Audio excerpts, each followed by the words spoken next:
বন্ধুরা আমি বলেছি আপনাদের আমি বিয়ে বাড়িতে এসেছি, তো এখানে মিষ্টি বানানো তৈরি হচ্ছে।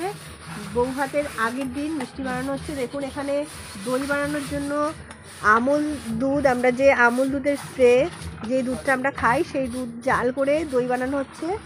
তো এটা জাল করে এখানে ঢালা হয়েছে।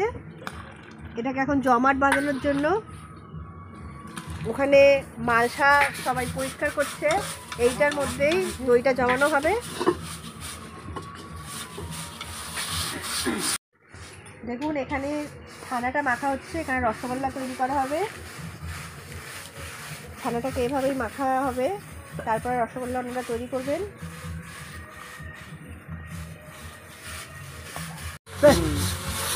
আর কত করে একদম পুরো ক্লিয়ার না? তুমি যাও তো একটা মাল পাওয়া এখান থেকে। এটা কি করা হচ্ছে? বালি থাকে না, এই যে বালি থাকে, এই বালিটা হচ্ছে এটা দই পাতানো হবে। দই বালি থাকলে দই ভালো লাগে। বালিটা না থাকে ওই জন্যই খড় দিয়ে মালটা ভালো করে মশা হচ্ছে।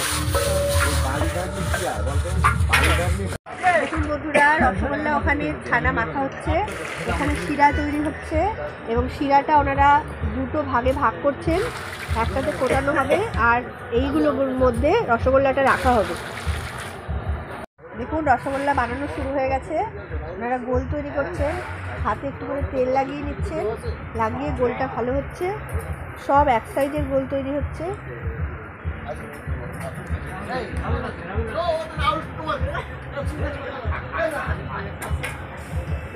দেখুন বন্ধুরা, রসগোল্লা আপনারা দেখলেন ওখানে বানানো হচ্ছে। এখানে রসের মধ্যে দেওয়া হয়ে গেছে এবং রসে ফুটছে। দাদা একটু দেখান বড় সাইজগুলো কেমন হয়েছে। দেখুন সাইজটা কত বড় হয়েছে।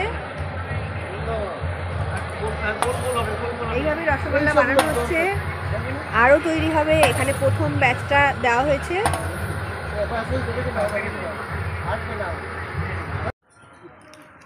দেখুন বন্ধুরা, আমার ভাইজি রসগোল্লা বানাচ্ছে। জোরে বলো। আমি এখন রসগোল্লা বানাচ্ছি। আমি এখনো রসগোল্লা বানাচ্ছি। এখন সময় নেই।